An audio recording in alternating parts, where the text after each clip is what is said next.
Well, good afternoon, everyone in class. Hope everyone is having a good day. Today, I'm doing an informative speech on Simón Bolívar and the achievements that he accomplished to liberating Colombia and Venezuela. Nations will march towards the apex of their greatness in the same pace as their education. Nations will soar as their education soars. They will regress if it regresses. Nations will fall and sink in darkness if their education is corrupted or completely abandoned.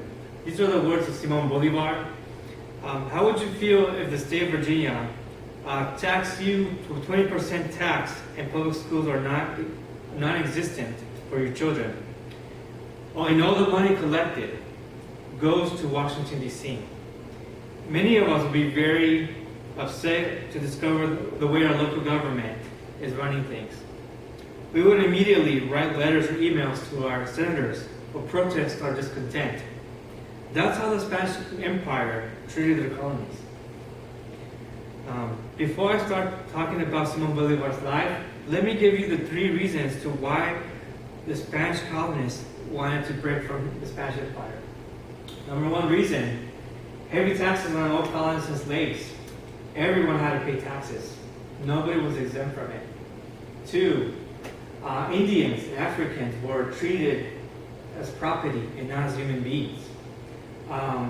People who are mixed, like mestizo, which is Spanish descent with Indians, were not even allowed to run or had any liberty whatsoever. They were treated very harshly. 3rd reason, Creoles, who are Spanish descent, who were born in a new world, were treated as second-class citizens and not allowed to hold government posts or jobs. As you can imagine, the treatment of the way the Spanish Empire treated its colonists, you can see why the ideas of revolution was happening in South America. And there's one man I want to talk about now. It's the life of Simón Bolívar. Simón Bolívar was the one who liberated Colombia and Venezuela. Before I start, I want to give you a little bit of background of his life. He was born July 24, 1783 in the city of Caracas. He inherited a lot of wealth from his parents.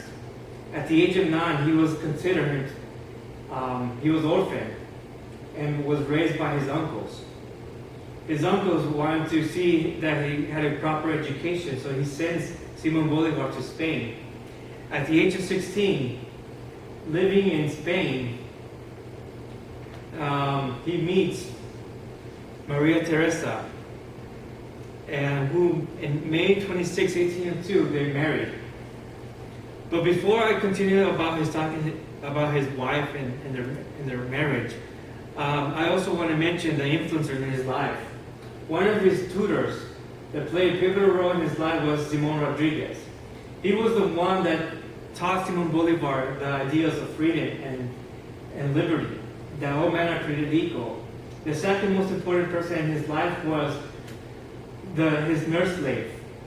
Her name was Hipólita, who he later called the only mother that I have known. Both of these 2 individuals helped Simón Bolívar to become the person who he was in that time, and help him with the ideas of liberating his country from Venezuela, from the Spanish Empire. So, a year after Maria Teresa and Simón Bolívar were married, they decided to return back to Venezuela. As soon after they returned to Caracas, she got sick and died of yellow fever. Simón Bolívar, at this age, he was so devastated, he decided to return back to Europe. And during Europe, he was able to meet his old tutor and friend, Simón Rodriguez.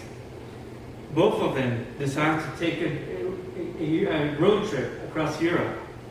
On the way to Italy, he meets a German scientist named Alexander von Humboldt, who talked to Simón Bolívar and told him that he believed that the Spanish colonies were the right for independence. That idea sprouted Simón Bolívar imagination in a trip to Rome with Rodriguez. And there, at the heights of Monte Sacro, he made a vow to liberate his country, Venezuela, from the Spanish Empire. During this time, the Spanish Empire expanded all the way from Mexico all the way down to the very tip of South America. As you can see in the second image, these are the battles that Simón Bolívar fought to liberate the rest of the continent.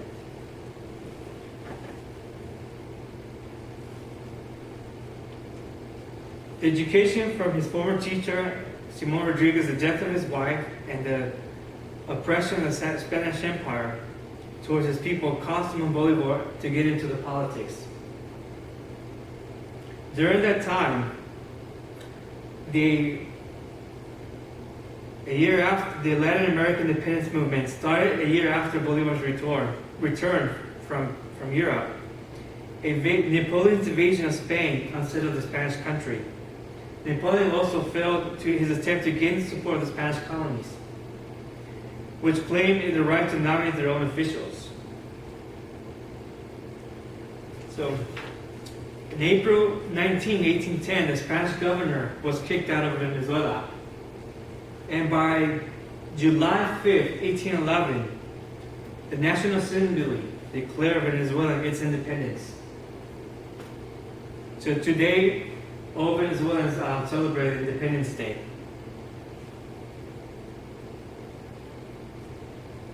Here's a picture of Francisco de Miranda. He is one of the people that designed the flag of Venezuela. On April 20, 1836, this flag was officially adopted. The yellow represents wealth of the nation. Blue represents the freedom from the Spanish government or the Spanish Empire. Red represents courage.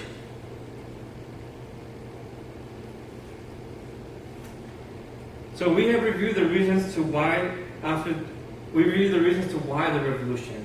After 3 years of indecisive and civil war, breakthrough finally happened. One of the key battles that led to the independence of Colombia was the Battle of Boyaca. In spring 1819, Simón Bolívar basically had a plan to cross over the Andes Mountains in a place called the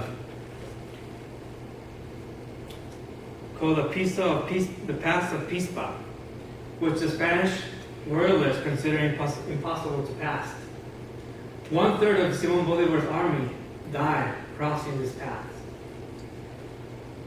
By August 7, 1819, Simón Bolívar made it through and surprised the Spaniards. He attacked, and 3 days later, he won. He had victory, and he entered the city of Bogota. And that day, he made history. It was the turning point of the revolution. He liberated Colombia from the Spanish Empire. The second most important battle for Bolívar was the Battle of Carabobo, which this time Simón Bolívar's forces were more organized. In this battle, he had a greater manpower than the previous battles. And he was able to win this battle. By June 1821, he was able to return Caracas for the first time. And this time, Venezuela gained his independence.